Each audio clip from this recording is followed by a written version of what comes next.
Hey, Pro-Life Jen, welcome back to the Kristen Hawkins Show. On today's episode, I'm going to be discussing the recent online drama with the infamous, I guess that's a nice word you can use to describe him, Andrew Tate, the difference between a miscarriage and abortion for apparently idiots, and lastly, the top 5 things President Trump must do in his first 100 days. We've got a lot to talk about, so let's jump right in.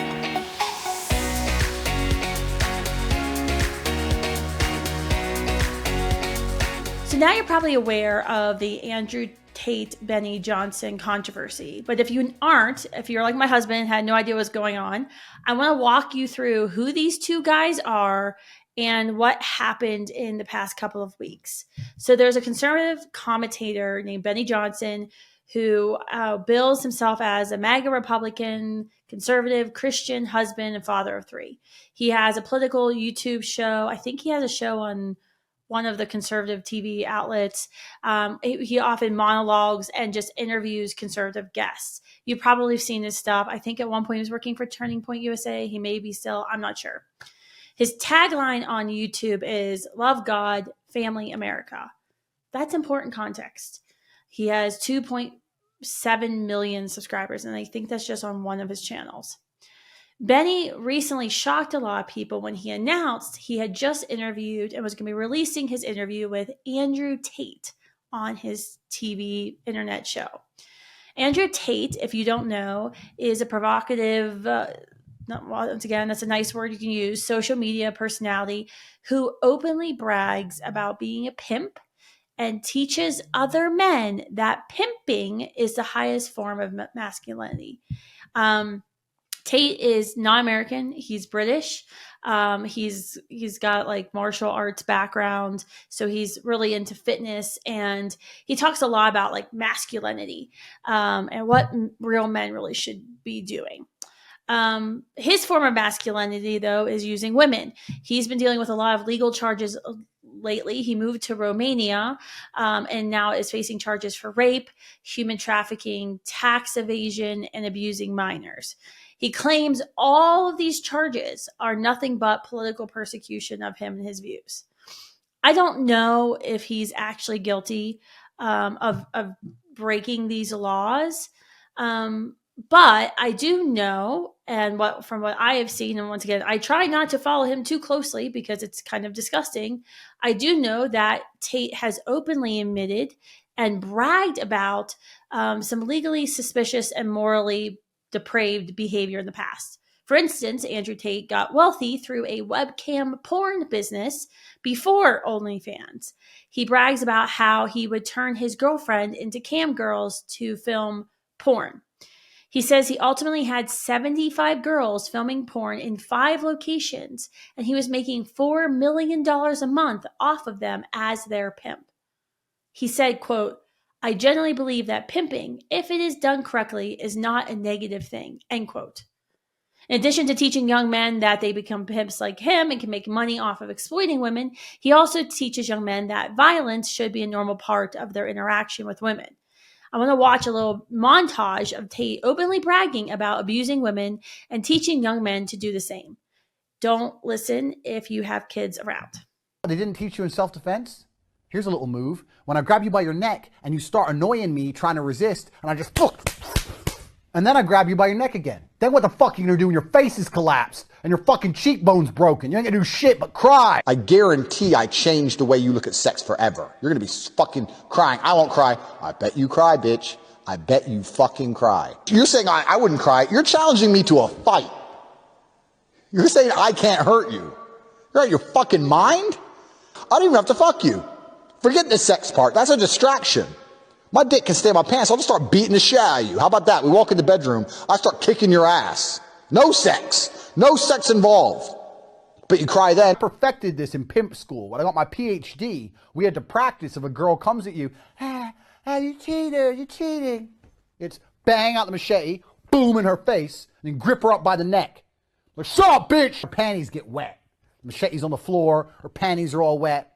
And you go, fuck her. That's how it goes. Slap, slap, grab, choke, shut up, bitch, sex. These are the basic moves of pimp. This man has hundreds of millions of followers, mostly young men, young boys. And he filmed himself saying these things and then proudly put it up on the internet. Obviously, Tate's view of masculinity is ugly and toxic, not the version of masculinity traditional conservatives should be ever promoting. It's not the type of masculinity that you've often seen young conservative male commentators promoting. Often you hear them talking about protecting their wives, protecting their family, making a good living, being healthy for their family. This is not that. This is not the kind of masculinity that creates healthy marriages and stable families and stable children. It's not the kind of masculinity that is ideal that in a Judeo-Christian worldview. His view, Tate's view of men, is that they should use their own power and strength to subdue women and benefit themselves. In Tate's worldview, women are exploitable, abusable, and disposable. So a lot of people, including myself, were confused when Benny Johnson, purported Christian family man, invited Andrew Tate onto a show and spent a whole interview praising and admiring Tate. Johnson praised Tate for fighting the legal challenges against him and compared him to President Trump as a victim of lawfare. I kind of think that maybe President Trump might have a problem with that because what he was convicted of is much, much different than what Andrew Tate was being convicted of. Repeatedly, Benny said that Americans should emulate Andrew Tate. Johnson told Tate that his opinions about President Trump and the U.S. politics were profound. Johnson even gushed by bringing on another guest, a lawyer who worked for President Trump, who then continued to say how much she loved Andrew Tate and how much how much they had his back here in the States. Now, there were two main reactions to this kind of controversy that happened on the social media sphere. The first, you have folks like Candace Owens suggesting that Benny Johnson did nothing more than speak to Andrew Tate, that it was just simply the free speech, right? That conservative interviewers should have the right and should interview anybody, even people we might disagree with. Sounds fine. On the other hand, you have people like Ben Shapiro saying that Benny Johnson went beyond just giving Andrew Tate an interview and maybe, asking him some hard questions, but actually gave him a platform, becoming a propagandist for him, which is very different than just doing a hard interview, right? If I'm going on to Meet the Press and Kristen Welker is interviewing me, I know for a fact when I sit down in that interview room that she's not going to give me a platform or be a propagandist for me. She's going to have very specific, hard questions she wants to get me on the record for. That's a First Amendment type of interview. This was not. Ben Shapiro said, quote, Andrew Tate preaches the virtue of treating women a way you would never, ever allow anyone to treat your wife or your daughter. No one is saying you can't have Andrew Tate on your show. It's a free country, obviously. You should do what you want. What I'm saying is if you're conservative and then you have someone who's truly disgusting on and you proceed to tout them, praise them, nod along to everything they say, cheer them, you're doing more than just platforming. There's a difference between having a conversation with a person and becoming a propagandist for that person. I think to Ben's point, we have to acknowledge that it's dishonest to present Andrew Tate as merely a political figure who's, the victim of lawfare, who's been unjustly accused of sexual abuse, while completely ignoring the fact that Tate himself routinely brags about abusing women. I think I saw a tweet just like last week when he called all women hoes or prostitutes or something like that. Along the lines, a Protestant theologian, Owen Strand, made this observation on X. He said, quote, conservative leaders should not hold Andrew Tate up as a paragon of masculinity. Great. He is not a sound man, nor a picture of Christ. He is depraved and plays on the wicked fleshly instincts of men and women. He does not deserve a platform. But we can understand why young men are drawn to him after strong manhood was forcibly taken from them. They will seek it out anywhere they can find it, including in the darkened corridors of the inner of an unstable, ungodly man. I agree with Owen Strand on this. In fact, I tweeted out myself when I saw this Benny Johnson interview and the kind of controversy was going. I'll put it up here on the screen. Modern feminism has told men they're worthless. Let's be real. We've had decades of this, right? My husband, one time, I was watching Everyone Loves Raymond because Patricia Heaton is pro-life. And I was like, oh, we got to support the show. And my husband's like, I hate that show. And I said to him, I said, why do you hate the show? It's pretty clean, whatever. Patricia's pro-life. And he said, think about how they always depict Ray. Ray's an idiot in the show. And I never thought about it from that perspective, but it's right. Modern feminism, and you had all these like shows in the 90s, even commercials, even that men were like worthless. They couldn't do anything. They were always mucking things up. The women had it all under control. That's what modern feminism has done and told men. So going on back to my tweet, I said, rightly so, men have started to fight back against the false and horrific narrative waged against them. And we've certainly seen that in the past couple of years. I think we saw in the election this year, right? Where, conservative men, American men, whether they're considered themselves conservative or not, have said, hey, we are proud to be men. That's why I think a lot of them get so excited or have gotten amped up about the MAGA movement, Donald Trump. Going back to the tweet. Yet the process of bringing back pride to masculinity should not include platforming abusers like Andrew Tate. This is exactly what we had. This isn't about free speech. Once again, you can have whoever you want on your podcast as a conservative. But if the person is a pimp who uses women, you better ask them some damn hard questions. Just because Andrew Tate has opinions that you might like on, I don't know, the economy or foreign policy or whatever, doesn't make him a great man. I say this on college campuses a lot. The Nazis did some great things. They built a lot of wonderful infrastructure in Germany. Would any of us even dare to say, well, the Nazis weren't so bad after all? Or, you know what? If Adolf was still living, I'll have Adolf on my YouTube show. No, he would never say that. He did some no one would say that. Would say, no, Adolf Hitler is an evil person. He shouldn't be platformed. Now, is Andrew Tate as evil as Adolf Hitler? I don't know. I don't think so. No, he hasn't killed 6 million people, but he's pretty bad. It's absolutely shocking that then this became like this thing about free speech. This is not about free speech. This is about what a conservative worldview of masculinity should be about and who we should be promoting. The fact is, because young men haven't seen these strong figures out there in the sphere, they're listening to men, depraved men like Andrew Tate.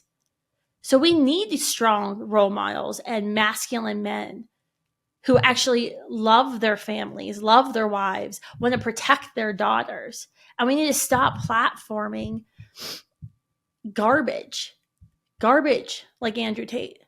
All right, now I'm going to talk about something that I didn't even know about just until a few hours ago that I think is pretty remarkable. And it's something that I've talked about before, whether it was explicitly pro-life or now with the Kristen Hawkins show, because this is a continued theme that we've seen in the pro-life movement. And we knew going into a Roe reversal 2.5 years ago, we were going to see even more of this.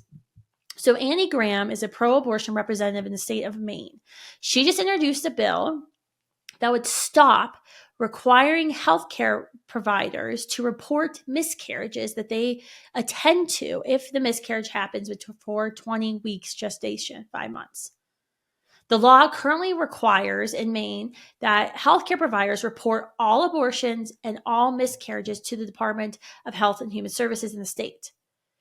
The law says a report of each miscarriage must be made by the healthcare professional in attendance at or after the occurrence of the miscarriage to the Department of Health and Human Services on forms prescribed by the department.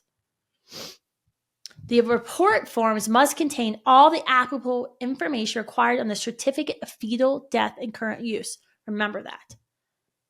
So, you may ask yourself, why would someone possibly want hospitals to stop reporting data on babies who died in the first half of pregnancy via miscarriage? Well, the answer is very easily found in her pro-abortion agenda. Ms. Graham, in fact, is extremely pro-abortion. And the laws in Maine are very pro-abortion too. When running for office in 2022, Annie Graham said that protecting abortion in Maine was one of her top 3 priorities. What does this all have to do? You might still be confused. Don't be. First, it's important to understand there's been this long-standing effort of abortion advocates to blur the lines between miscarriage and abortion. And there's a couple reasons for this, right? When you think about a D&C procedure, which is an emptying of the uterus. A D&C can be used when there's been a natural miscarriage, meaning a baby has died in the womb and the baby hasn't been expelled from the uterus. Many women who have miscarriages have to undergo a D&C, which is the removal of the child, removal of the placental tissue, other pregnancy tissue, so the dead child, deceased child, and that pregnancy tissue doesn't become infected, septic, right? In an early abortion, you can use the same procedure to kill a child. The child's just alive and you do the same procedure, right? So there's been this push because everybody knows, even if you're an abortion advocate, that the word abortion's bad, right? So there's been a push for years to kind of blur these lines. It's one way. Abby Johnson used to talk about this right after she got out of the abortion industry. I've known Abby since that time. She would talk about, and this was well before Roe was reversed, how Planned Parenthood had a plan in place if abortion was ever made illegal in a country, that they would start referring to abortions as miscarriage care, claiming, oh, she's having, this woman presented at our clinic with symptoms of a miscarriage. We performed a D&C for miscarriage care when they really wouldn't be. I mean, these people kill babies. Would you be surprised they're lying? No, absolutely not. Duh. We also know that pro-abortion advocates hate the way preborn children are humanized in a medical setting when there's and I hate using the word natural miscarriage. One of you needs to tell me a better word for it. A natural miscarriage. I hate using that word because I think it sounds good, because usually we think the word natural is good, and as anyone who's experienced miscarriage would say, it's the opposite of good. But it's important to kind of differentiate between, because now you have abortion advocates who refer to an early abortion as a miscarriage. Well, she took a drug to induce a miscarriage. Well, she took a drug, mifepristone, to kill her child, to have an abortion, but they tried to blur the lines. And so now it's like you got to say the word natural in front of miscarriage to make it known, like, no, there's actually an accidental thing, a spontaneous miscarriage, not a planned miscarriage, i.e. an abortion, because you want to, blur the lines. But we also know abortion advocates, like I said, they hate humanizing the child. So that main law, that last line of the law I read, talked about a certificate of fetal death. They don't want that.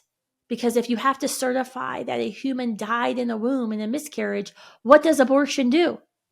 It kills a baby in the womb. So they really, really hate that. Hate it. Abortion advocates do not like death certificates for miscarried or stillborn babies, because this is an official acknowledgement that there was something, a human, alive in the womb. And that makes it even harder when it comes to their dehumanizing campaign of abortion. If laws and medical procedures routinely treat miscarried children like the human beings that they are, it makes them harder for abortion advocates to carry on this delusional and anti-scientific claims that the preborn child in the womb is nothing but a meaningless clump of tissue or cells or a product of conception or pregnancy tissue. They don't want any legal acknowledgement that anything in the womb is ever a human being. In fact, in 1999, the Guttmacher Institute, once again, allied with Planned Parenthood, used to be officially part of Planned Parenthood, named for Alan Guttmacher, the second president of Planned Parenthood, also the VP of the American Eugenics Association. The Guttmacher Institute warned in 1999 that humanized language surrounding the child in the womb would lead to the demise of Roe versus Wade. They complained, quote, preparation for the day in the not distant future when there may be a president and U.S. Supreme Court majority more sympathetic to their cause, anti-abortion leaders are stepping up their historic campaign to elevate the status of the fetus to that of a child, both in the public's mind and as a matter of law. The purpose of personifying the fetus, of course, is to set up an inevitable conflict, conceptually and legally, between a woman's right to choose, as defined by the court in Roe versus Wade, and a fetus's right to life. Yep. Guttmacher warned greater pushback against the words and phrases pro-lifers were using back then. They hated the word unborn child. They said, it needs to be called a fetus. They hated the word the Unborn Victims of Violence Act, the partial birth abortion ban. They hated calling late-term abortion infanticide.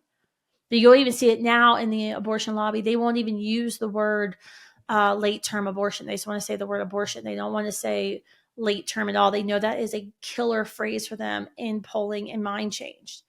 They complained this all the way, 25 years ago about this. Now, in 2025, with Roe versus Wade on the ash heap of history, they're still fighting this battle. Now they've just morphed into saying we don't want to report miscarriages and have fetal death certificates. There's also something else going on. I've talked about this a little bit before, and I want to get into it. I don't want to get too much into it, but basically, we have a citizens petition that Students for Life America just sent up to the FDA. We haven't heard back on because we have heard reports that the abortion lobby has been pressuring Danco, which is the sole manufacturer of RU486, a chemical abortion pill cocktail, mifepristone, to relabel its abortion cocktail as a miscarriage management pill because mifepristone can be used in a miscarriage, right? So the first pill in the cocktail stops the pregnancy hormones. The progesterone's a progesterone blocker, which means the child can't be fed and the child starves to death. The second pill in the cocktail then induces contractions, right? So mifepristone can be used to treat a miscarriage. So if you have a child has died within you, it's confirmed via ultrasound that there's no fetal heartbeat. If you don't want to have a D&C procedure, which I've already earlier talked about, you can take mifepristone to induce very painful contractions at home to expel the dead child placental tissue from your womb, completing the miscarriage, right? So we've always known this. This is why when we write pro-life laws, we've introduced several laws already at Students for Life Action with state legislators this January against chemical abortion to prevent chemical abortions from happening, especially in, the red states that think that they don't have an abortion problem, but they do. We always have, in the beginning of the law saying this doesn't talk about miscarriage, right? So mifepristone being used to treat a natural miscarriage would still be completely legal. We're talking about the intentional taking of a 2-pill cocktail, which will kill the child and then expel the child from the mother's womb. So we're always very clear about this, how abortion is a direct and intentional killing, right? So why would the abortion lobby want Danco to relabel itself and allow the FDA to approve its relabeling itself as a miscarriage drug? Because it doesn't make sense. If the baby's already dead, why would you take the first pill to stop the progesterone, right? The baby's already dead. You'll need to kill it. The reason they want to do it is because they want to then be able to oppose any pro-life laws that ban chemical abortion pills, RU486, from coming on the market, saying that the pro-life movement is opposing miscarriage care. That's why they're doing it. This is how evil these people are. I mean, they're evil. I mean, they kill babies. They're evil. But I know it shocks me, and it shouldn't shock me, but it still shocks me. This is what we're fighting, and we don't actually know what's going to happen with the Biden-Harris administration now out of office, the Trump administration, because there's a lot of government employees who are still at FDA. And that's something you have to remember when we're talking about presidential transitions. The head people might change, but a lot of the, people that do the work in all these government agencies, they're considered careers. They stay no matter who is in the White House. And the careers get the shit done. They push the things through. And so this is a major concern. We haven't heard back from the FDA on our citizen petition against the relabeling of RU486 as miscarriage drugs, but I'm going to keep you informed on that because this would be a massive shift and a give to the abortion industry if the FDA would do this. So we're going to have to watch this. Speaking of the new presidential administration, I want to get into my third topic and final topic for today, the top 5 things President Trump must do in his first 100 days. So President Trump is going to be very busy, as we know, right? Signing hundreds of new executive orders, trying to counteract the past 4 years of stupid, harmful policies from President Joe Biden or whoever was actually, which, we've just found out last week after Speaker Johnson admitted to the press that President Biden didn't even know the executive orders he was actually signing. So whoever in the Oval Office and the West Wing was doing the work, we need to reverse all that crap, right? interesting about this election, what I've been trying to teach my kids, is to show them the value of leadership, how leadership matters. Even before President Trump was sworn in, we started to see a huge shift, right? Foreign affairs started shifting. Free speech got new fans like Mark Zuckerberg, who finally came out and admitted something that we all knew, that, Facebook, Meta, had been suppressing information about COVID vaccines at the request of the Biden administration. Now Mark Zuckerberg is like this big free speech advocate. I mean, it's great, but it's like a little too late, buddy. The economy started to rejigger. It was pretty interesting in November. December wasn't great on the stock market, but it's going back up. We saw schools, universities.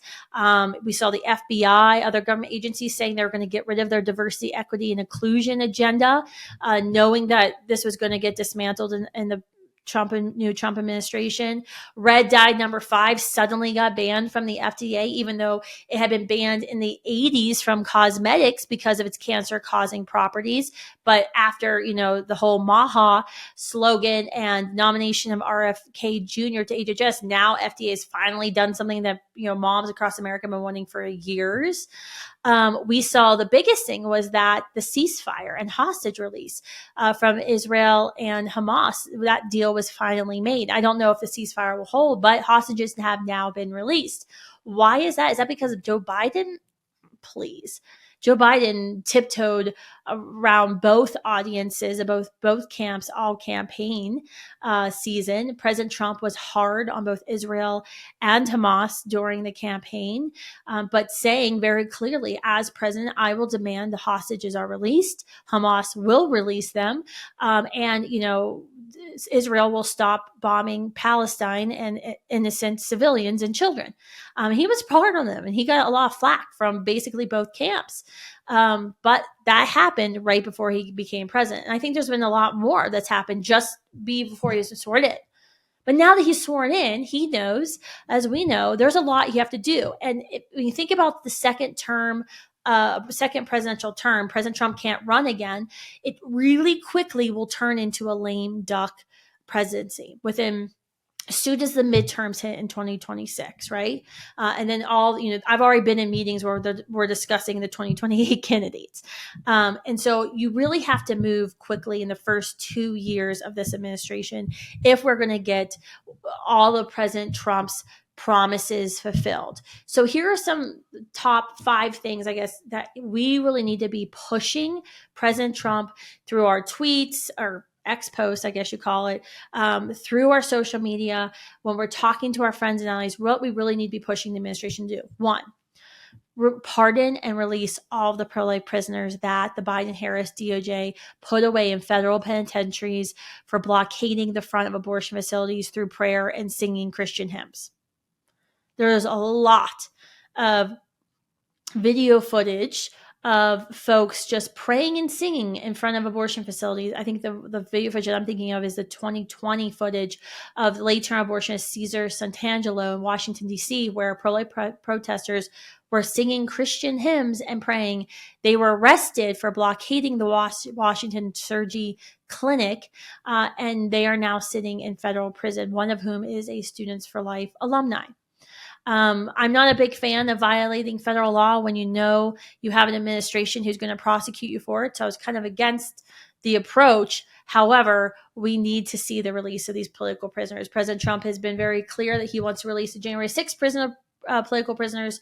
Do it for pro-lifers, please. Thank you, sir. Second, President Trump should require the EPA, the Environmental Protection Agency, to track chemical abortion pills in our drinking water supply and require the FDA to conduct required environmental testing.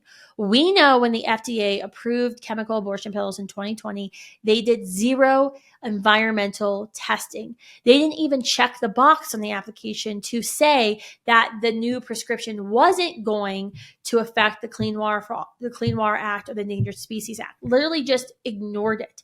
A previous letter to Congress that was co-written by Senator Marco Rubio, hopefully soon Secretary of State Marco Rubio, and Representative Josh Brachin, talked about all the ways we already know chemical abortion pills are in the water. And you're very soon going to see research from Students for Life America's Dimitri Institute about this.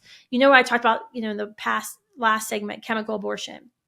And how RU46, there's 2 pills, right? I said the first pill blocks the progesterone, which starves the child. The second pill, mifepristone, starts the contractions to expel the dead baby. That first drug, mifepristone, what we have found, and I shouldn't even tell you this, you're my friends, I'll tell you now, but mifepristone is in our drinking water, guys. It's a serious concern.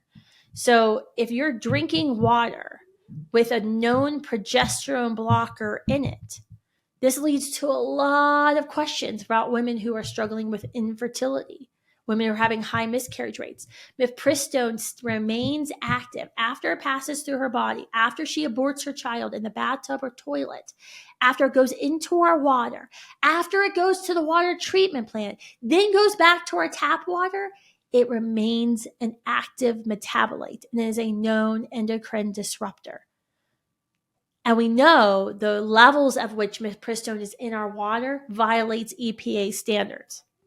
So I told you I was supposed to tell you all that, but more is coming on that. President Trump can hold the FDA accountable, must hold them accountable for allowing the abortion industry to practice corporate dumping of pathological medical waste in our water and prove that deregulation of these pills have caused massive harm. Third thing President Trump has done or should be doing this week is reinstating the Mexico City policy. By the time you watch this, he may have already reinstated it. We're not sure.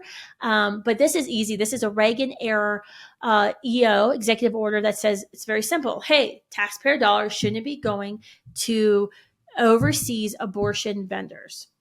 It's very simple. President Biden rescinded the Mexico City policy. President Trump must put it back in place. It's a very simple thing. It has majority support no matter what age group you poll, no matter how they feel about abortion. Majority of Americans do not want their tax dollars funding abortion entities overseas. It's easy. Duh. 4, debar and defund Planned Parenthood. While President Trump has said he's not down with signing a gestational abortion ban and how abortion should go back to the states, something I deeply disagree with him on. I think he should put his money where his mouth is. If he doesn't think abortion is federal, then stop using our federal taxpayer dollars to fund it. In the first 100 days, President Trump should demand that his administration investigate, debar Planned Parenthood, meaning proving, and we've already proven this, the cases are already out there, they're all over the internet, of how Planned Parenthood has been violating law. They've been double billing state Medicaids, how they've been selling baby body parts for profit. Now they're selling them for patents. They thought they could get away with it. Now they're not getting cash. They're getting patents for future cash. We can prove that Planned Parenthood, a known government actor, right, that receives more than almost $700 million of taxpayer dollars, is violating federal law. Once you prove that, you just need a federal agency, and I have a whole episode on how debarment would happen, so go back and watch that. A federal agency can say, look, they have been known and have been found guilty of violating federal law, therefore they are debarred, meaning they can't receive federal taxpayer funds and they can't apply for taxpayer funds for a number of years. This would be huge. This would be one of the biggest political upsets because, in case President Trump doesn't know this, Planned Parenthood funds his opponent. There was just a case how in the election this year, Planned Parenthood illegally allowed the Harris campaign to operate out of their 501c3 taxpayer-funded office in Florida. That is insane. The fifth thing he could do is enforce the Comstock Act. And you might be wondering what the hell the Comstock Act is or why Kristen keeps talking about this as an 1890 law. But this is important. This is the law of the land. In 1890, this law was passed saying you can't mail materials related to abortion or birth control. It was illegal to do that, for the U.S. Postal Service to do that, right? In the 60s, the Democrats, because they know the law exists, they pretend it doesn't exist, they amended the Comstock Act and got rid of the birth control thing. But they left the abortion part in it. The Comstock Act governs how the U.S. Postal Service handles the mailing of abortifacients that are intended to end preborn children's lives. The law says simply that mailing dangerous abortions, pills, and materials is not permitted. But the Biden-Harris administration, after Roe was thrown into the ash heap of history, after after Dobbs was handed down, the Biden-Harris administration sent out a memo from the Department of Justice saying they knew it was law, but they weren't going to enforce it. We strongly encourage the Department of Justice under President Trump to direct federal law enforcement agencies to immediately be enforcing the Comstock Act, addressing those have been deliberately, knowingly breaking the law by mailing chemical abortions into states. This is important too because President Trump says this is a state's issue. He doesn't want the federal government to be involved. Okay, well, certain states, Kentucky, West Virginia, Indiana, Oklahoma, have acted to say we don't want abortion in our state. The violations of the Comstock Act violate the laws of those states. So you got to get to it, man. Thank you all for joining me today on this episode of the Kristen Hawkins Show. Make sure you subscribe and follow along for more discussions like this. To hear from me daily on pro-life news, it's just a real quick daily news update. You can join my personal text line. You just have to text the word my name, Kristen, Kristan, to 53445.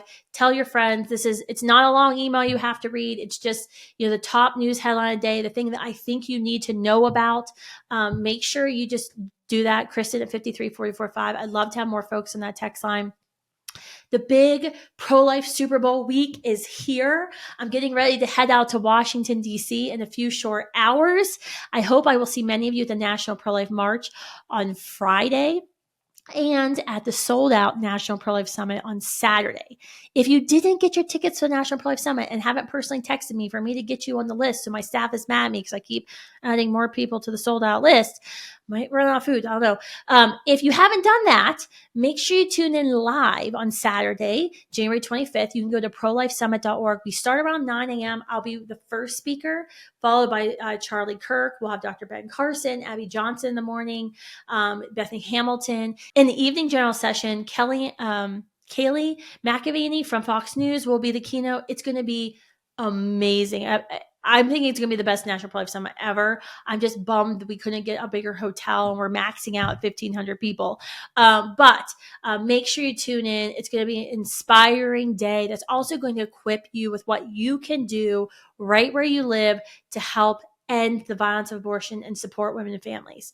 And by the way, don't forget, hit subscribe wherever you're listening to this podcast and leave a comment if you want me to hear or see them. I do read them from time to time. Until next week, thanks for listening.